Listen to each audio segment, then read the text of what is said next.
नमस्कार, हमारे उत्तराखंड में आपका बहुत बहुत स्वागत। मैं हूं प्रियंका। सबसे पहले बात करेंगे आज की हेडलाइंस की।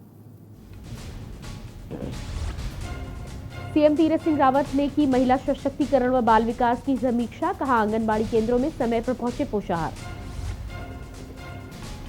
कुंभ में आने वाले 12 राज्यों के श्रद्धालुओं के लिए नई चुनौती। केवल RT-PCR नहीं, रजिस्ट्रेशन भी होगा जरूरी, वरना नहीं मिलेगी एंट्री।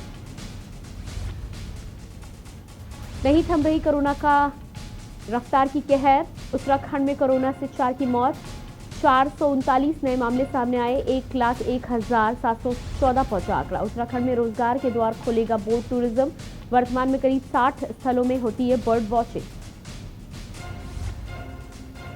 उत्तराखंड में एयरफोर्स बुझाएगी जंगल की आग। शासन ने रक्षा मंत्रालय से किया था हेलीकॉप्टर उपलब्ध कराने का आग्रह।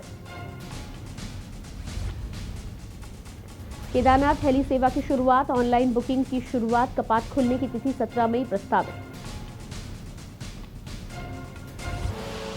आप देख रहे हैं के न्यूज, खबरों का सारथी। बुलेटिन की शुरुआत करेंगे और सबसे पहले हरिद्वार से बड़ी खबर आ रही है। आपके कैबिनेट मंत्री और अध्यक्ष का दौरा आज। हरिद्वार से बड़ी खबर आपको बता रहे हैं। सदस्यता ग्रहण कार्यक्रम में शिरकत करेंगे आप मंत्री।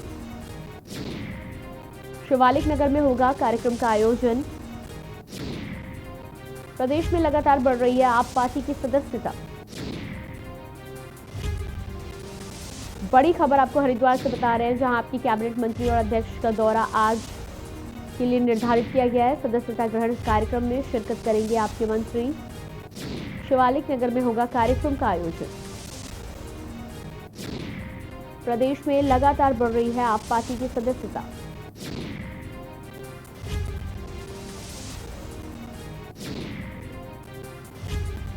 और दिल्ली की तर्ज पर अब उत्तराखंड में भी आप पार्टी अपने कार्यकारिणी सदस्यों की सूची बढ़ाने में लगी हुई है और ऐसे में अलग अलग तरीके अपनाए जा रहे हैं।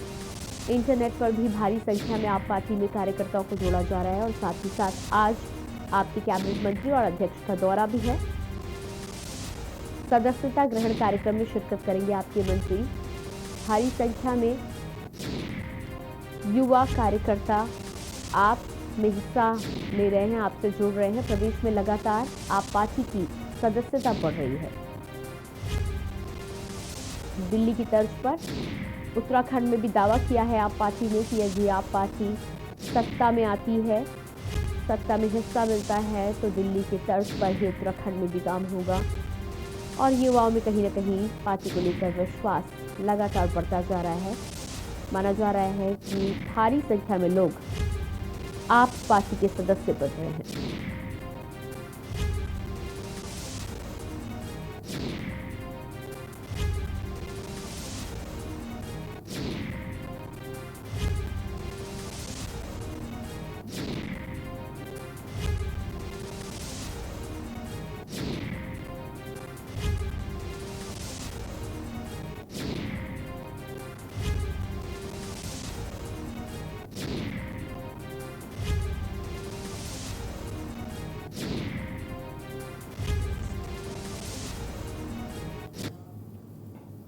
और अगली खबर रुद्रपुर से है, जहां ऊधम सिंह नगर में सड़क हादसे कम होने का नाम नहीं ले रहे हैं। लगातार हो रहे सड़क हादसों में मौत के आंकड़े भी बढ़ रहे हैं। शनिवार को सड़क हादसे में रुद्रपुर के जेएसएस पब्लिक स्कूल के अकाउंटेंट की मौत हो गई। सूचना पर पहुंची पुलिस मृतक के शव को लेकर पोस्टमार्टम के लिए भेज दिया है। इस दौरान राधा स्वामी सत्संग भवन के सामने विपरीत दिशा में आ रहे छोटे हाथी वाहन से उसकी बाइक की जोरदार टक्कर हो गई, जिससे युवक की मौके पर मौत हो गई।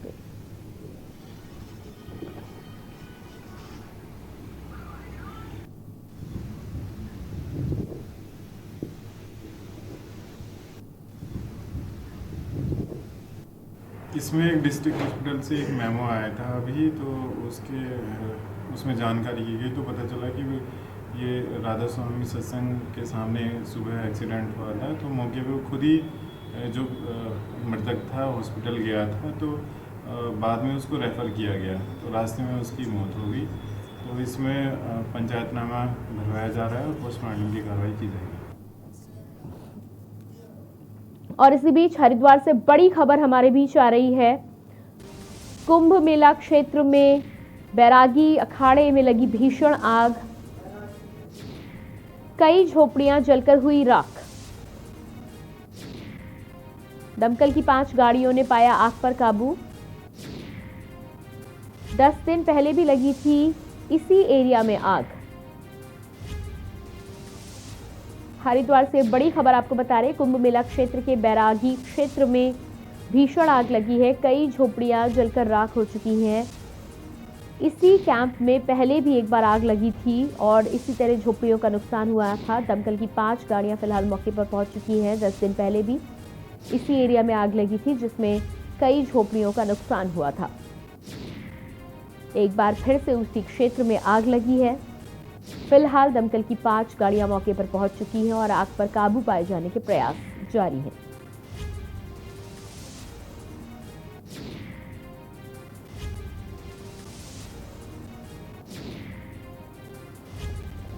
आपको बता दें कि कुंभ मेले में बैरागी अखाड़े के संतों ने पहले ही मेला अधिकारी पर इल्जाम लगाए हैं कि सुविधाएं ठीक तरह से मुहैया नहीं कराई गई हैं। ऐसे में इस क्षेत्र में 2 बार आग लगना कहीं न कहीं शासन प्रशासन की लापरवाही को भी दिखाता है। हालांकि घटनास्थल की यदि बात करें तो फिलहाल मौके पर दमकल की गाड़ियां पहुंच चुकी हैं और आग को बुझाने का प्रयास किया जा रहा है। लेकिन एक घटना 10 दिन बाद ही जिस तरह से दोबारा घटित हुई है, ऐसे में शासन और प्रशासन दोनों की ही जिम्मेदारियों पर शंका जाहिर करनी लाजमी है। किस तरह के इंतजाम वहां पर किए गए हैं, सुख सुविधाओं के साथ ही जो निरीक्षण किया जाना चाहिए था उसमें कहीं ना कहीं लापरवाही देखने में सामने आ रही है, जिसकी वजह से ये हादसे बार बार हो रहे हैं।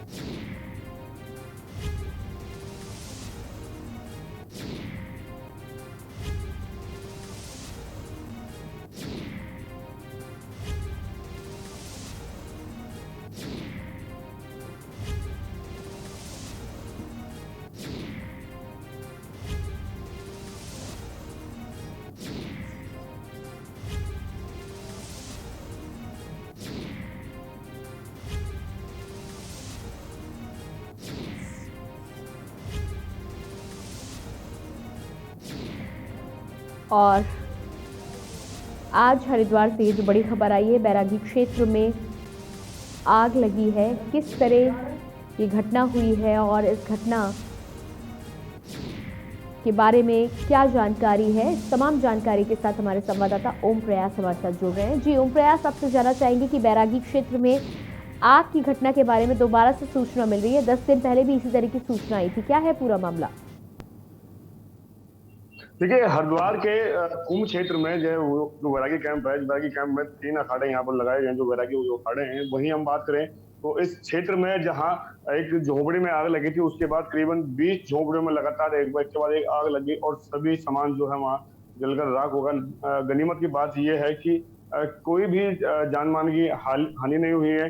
लेकिन कहीं हम बात करें, लेकिन जिस तरह से 20 झोपड़ियां लगातार एक के बाद एक जलकर राख हो गई, तो यहाँ पर जो मौके पर जो फायर ब्रिगेड की करीबन 6 गाड़ियां यहाँ पर पहुंची, जिन्होंने आग पर बामुश्किल काबू पाया। साथ ही साथ आपको बता दें कि अब से करीबन 10 दिन पहले भी बैरागी कैंप का जो क्षेत्र है वहां पर यहाँ पर आग लगी थी। तो वही बता दें कि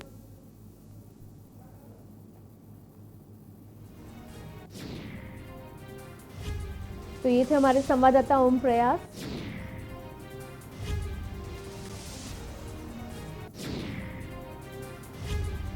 तो ये थे हमारे संवाददाता ओम प्रयास जो हमें जानकारी दे रहे थे।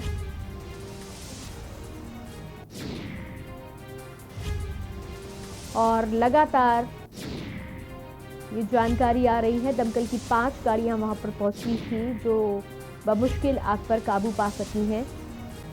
घटना के बारे में आपको जानकारी दे रहे हैं। कुंभ मेला के बैरागी क्षेत्र में भीषण आग लगी है जिसमें तमाम झोपड़ियां जलकर राख हुई हैं।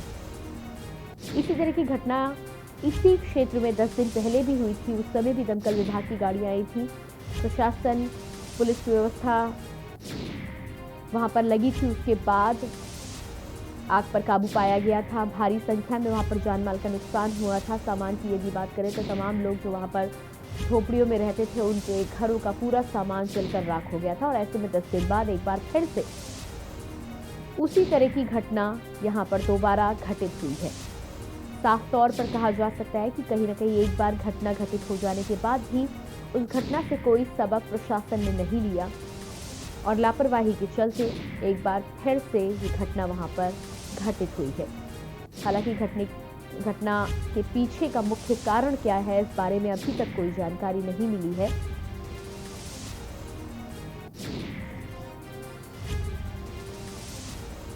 और एक बार फिर ज्यादा जानकारी के साथ हमारे साथ जुड़े हैं हमारे संवाददाता ओम प्रयास जी। ओम प्रयास, आपसे जानना चाहेंगे कि घटना के बारे में आपने जानकारी दी है। फिलहाल दमकल विभाग की गाड़ियों ने काबू पा लिया है आग पर, लेकिन इस तरह की घटना 10 दिन पहले भी इस एरिया में हुई थी।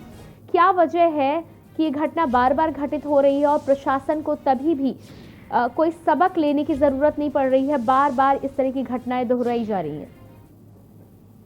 तो देखिए, आपको बता दें कि जिस तरह से अब से करीबन 10 दिन पहले भी जो बैरागी कैंप है, कुंभ क्षेत्र है, पूरा कुंभ क्षेत्र के बैरागी कैंप में यहाँ पर आग लगी थी, तो वहाँ भी दमकल की गाड़ियों ने बामुश्किल आग पर काबू पाया था। वहीं आज की हम बात करें तो आज बैरागी जो क्षेत्र है, बैरागी क्षेत्र के बजरीवाला में करीबन 20 झोपड़ियों में एक झोपड़ी में आग लगी थी। उसके बाद 20 झोपड़ियां उसकी लपेट में आ गई थी। तो तभी हम बात करें तो 20 झोपड़ियां बिल्कुल जलकर राख हो चुकी है। हालांकि उसमें कुछ सामान था जो वो लोगों ने बामुश्किल बाहर निकाला।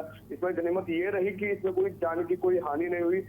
जो सेक्टर मजिस्ट्रेट समेत जितने भी अधिकारी हैं वो सभी मौके पर पहुंचे हैं। साथ ही साथ आपको बता दें कि जो दमकल के जो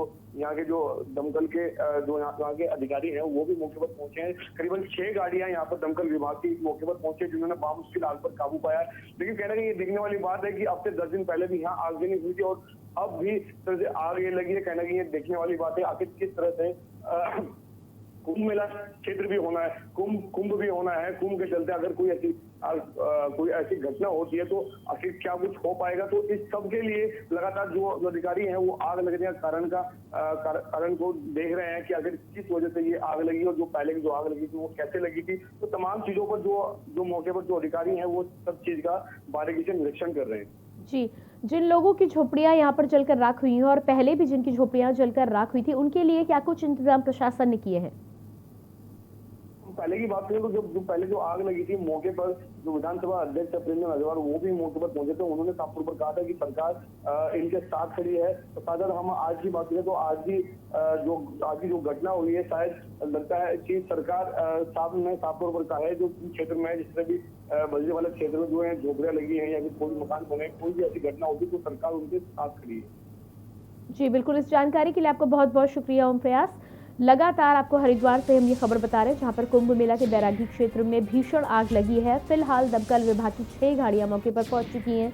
आग पर काबू पा लिया गया है, लेकिन आग के पीछे के कारणों का अभी तक पता नहीं चल पाया है। पुलिस और प्रशासन दोनों ही इसके पीछे के कारण खंगालने में लगे हुए हैं कि क्या वजह है जो बार बार इस एरिया में आग विकराल रूप ले रही है। ऐसे में जांच पड़ताल के बाद ही पता चल पाएगा कि आग लगने के पीछे क्या कुछ कारण थे। फिलहाल जिन लोगों की झोपड़ियां जलकर राख हुई हैं उनके बारे में कहा जा रहा है कि शासन प्रशासन ने आश्वासन दिया है कि उनकी पूरी मदद की जाएगी और उनको फिर से स्थापित करने में प्रशासन सहयोग देगा।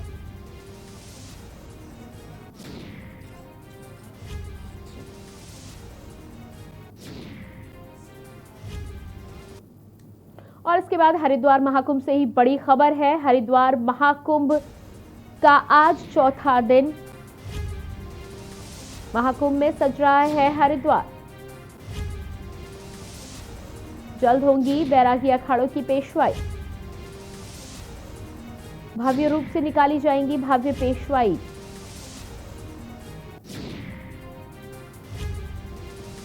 हरिद्वार से बड़ी खबर, महाकुंभ का आज चौथा दिन है जिसको लेकर पूरे हरिद्वार को महाकुंभ के रंग में रंग दिया गया है, सजाया जा रहा है। जल्द ही बैरागी अखाड़ों की पेशवाई यात्रा भी निकाली जाएगी। भव्य रूप से निकाली जाएगी पेशवाई यात्रा।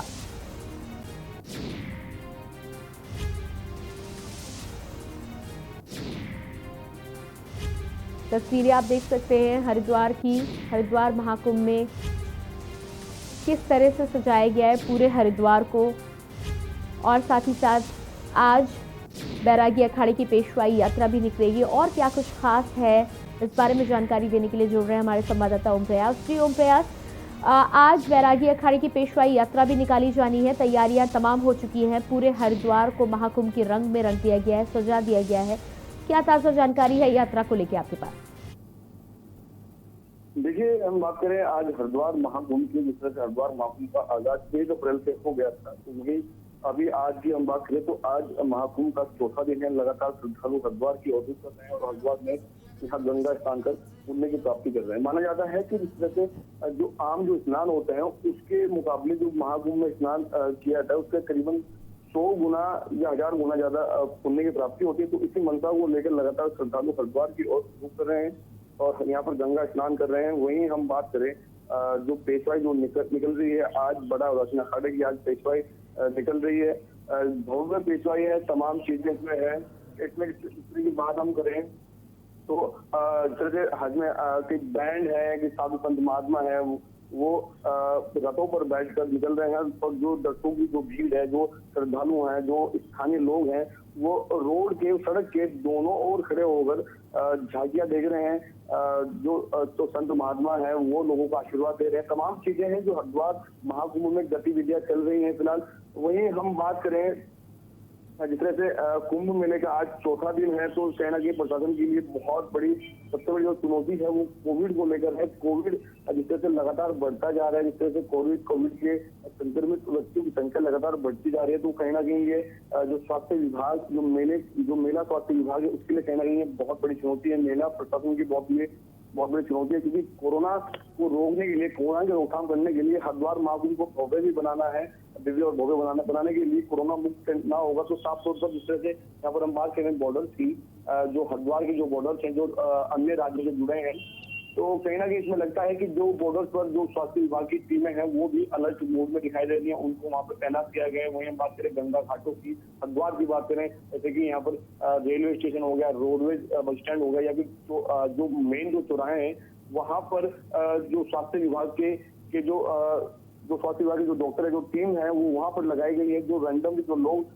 हरिद्वार पहुंच रहे हैं या फिर जिस पर भी किसी को कोई भी शंका होती है तो उन व्यक्तियों को रोक कर उनकी कोविड की जांच यहाँ पर की जा रही है, रेलवे स्टेशन पर की जा रही है, बस स्टैंड पर की जा रही है। तो कहने वाली बात यह है कि मेला का जो स्वास्थ्य जी ओम प्रयास, यहाँ पर आपको रोकना चाहेंगे। इस जानकारी के लिए आपका बहुत बहुत शुक्रिया।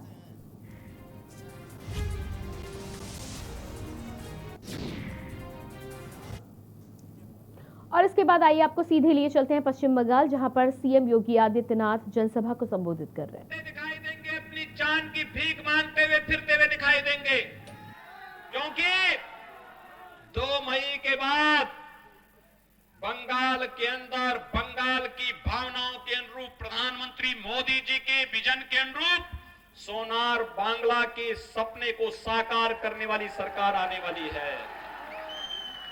और उस सपने को साकार करने के लिए, आपका आह्वान करने के लिए आज मैं आपके बीच आया हूं। भाइयों बहनों, भाजपा की बंगाल के अंदर सरकार का मतलब डबल इंजन की सरकार। डबल इंजन की सरकार का लाभ क्या होता है? उत्तर प्रदेश में हमारी सरकार को आए मात्र 4 साल हुए और 4 साल में 40 लाख गरीबों को हमने एक प्रधानमंत्री आवास उपलब्ध कराया है। 6 करोड़ गरीबों को 5 लाख रुपए सालाना स्वास्थ्य बीमा, आयुष्मान भारत की स्वास्थ्य बीमा का लाभ उपलब्ध कराया है। 4 लाख नौजवानों को सरकारी नौकरी दी है। 1.5 करोड़ नौजवानों को प्राइवेट क्षेत्र में नौकरी उपलब्ध करवाई है। उद्योग लगेंगे तो नौजवानों के लिए नौकरी और रोजगार की सुविधा होगी। बंगाल में उद्योग नहीं लगता। 10 वर्षों में कोई उद्योग बंगाल के अंदर नहीं लगा। 10 वर्ष में पहले वाम दलों ने 30 वर्षों तक बंगाल का शोषण किया, उद्योग धंधों को बंद कराया, यहां के नौजवानों को पलायन करने के लिए मजबूर किया और 10 वर्षों से टीएमसी यहां आपके औद्योगिकीकरण का विरोध करते हुए यहां के उद्योगों को पलायन करने के लिए मजबूर कर दी है। और उसके साथ पलायन हुआ। ब्रेन ड्रेन का सबसे अच्छा उदाहरण कोई दिखता है तो बंगाल दिखता है। दुनिया की सिलिकॉन वैली में सबसे अच्छा ब्रेन कहीं का है तो बंगाल का है। अगर वह नौजवान बंगाल के अंदर काम करता, यहां के नौजवानों के लिए भी रोजगार देता, बंगाल के विकास में भी योगदान देता। लेकिन टीएमसी, वाम दल और कांग्रेस की विजन में डेवलपमेंट है ही नहीं। वे विकास नहीं चाहते।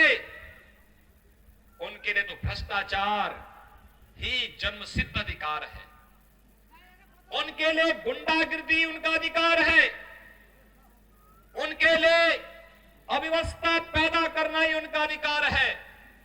और भाइयों बहनों, इसीलिए मैं कह रहा था कि इनकी सहानुभूति बंगाल के युवाओं के साथ नहीं है, किसानों के साथ नहीं है, बंगाल की बहन बेटियों के साथ नहीं है।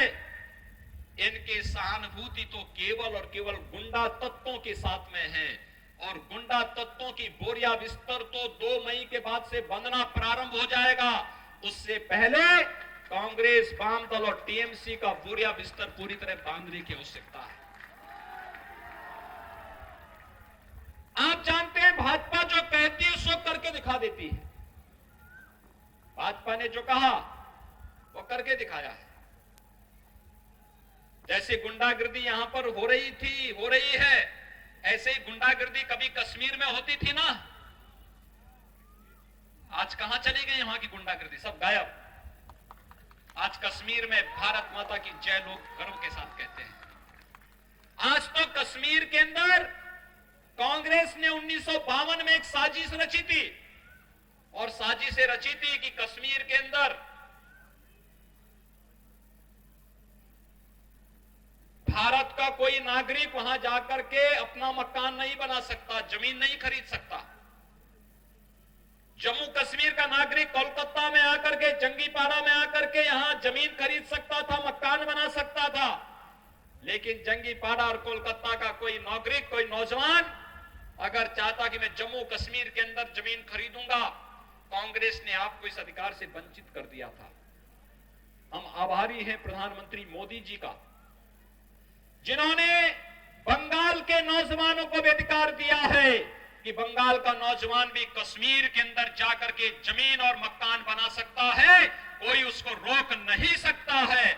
इसके लिए आर्टिकल 370 को प्रधानमंत्री मोदी जी ने और गृह मंत्री अमित शाह जी ने सदैव के लिए समाप्त किया। आज कश्मीर में आतंकवाद नहीं, विकास तेजी के साथ आगे बढ़ रहा है। और भाइयों बहनों, 500 वर्षों से भारत का हर आस्थावान व्यक्ति चाहता था अयोध्या में भगवान राम का भव्य मंदिर का निर्माण हो। आप चाहते थे भगवान राम का मंदिर हो, निर्माण हो, सभी सहमत हैं। तो इतनी अच्छी बात है, आप सब लोग भगवान राम के भव्य मंदिर के निर्माण की बात कर रहे हैं। और दीदी मंदिर निर्माण के बाद तो दूर हो, तो भगवान जय श्री राम बोलने में भी नाराज होती है। वह तो जय श्री राम का नारा लगाने पे भी नाराज होती है और उसके बाद पता नहीं क्या क्या बोल जाती है। हाँ, गाली बकती है ना, गाली।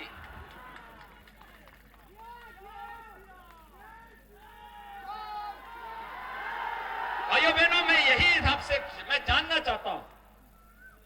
मैं बंगाल के अंदर हर वर्ग गया हूं और मैं आभारी हूं आप सबका। आपने ममता दीदी को जवाब दे दिया है कि नहीं, हर बंगाल का हर नौजवान, हर महिला, हर नागरिक राम को अपना आदर्श मानता है। मर्यादा पुरुषोत्तम भगवान श्री राम उसकी आस्था के प्रतीक हैं। और अगर दीदी गाली देगी तो बंगाल का नौजवान भी टीएमसी को जवाब देगा। और यही जवाब है। ममता दीदी तो पहले यहां पे दुर्गा पूजा को ही प्रतिबंधित कर दी थी। आप याद करिए 2 साल पहले जब ईद और दुर्गा पूजा एक साथ पड़ी थी उन्होंने कहा था कि रोजा अवतार के लिए हम समय देंगे लेकिन दुर्गा पूजा के लिए नहीं देंगे। और मैंने उत्तर प्रदेश में कहा, मैंने कहा पहले दुर्गा पूजा होगी उसके बाद कुछ और होगा। कोलकाता हाई कोर्ट को हस्तक्षेप करना पड़ा था और कोलकाता हाई कोर्ट ने कहा था कि अगर उत्तर प्रदेश में दुर्गा पूजा हो सकती है तो बंगाल के अंदर क्यों नहीं हो सकती। यहां के अधिकारी हमारे अधिकारियों से जानकारी ले रहे थे कैसे आपने व्यवस्था की, तो हमने कहा इसके लिए इच्छा शक्ति चाहिए, आस्था के साथ खिलवाड़ करने की प्रवृत्ति बंद होनी चाहिए। तो ये थे पश्चिम बंगाल से सीएम योगी आदित्यनाथ, जो कि भाजपा का प्रचार प्रसार के लिए पहुंचे हैं और ममता दीदी पर तंज कसते हुए नजर आए। फिलहाल इस बुलेटिन में इतना ही। ताज़ा जानकारी के लिए आप बने रहिए न्यूज़ इंडिया के साथ। नमस्कार।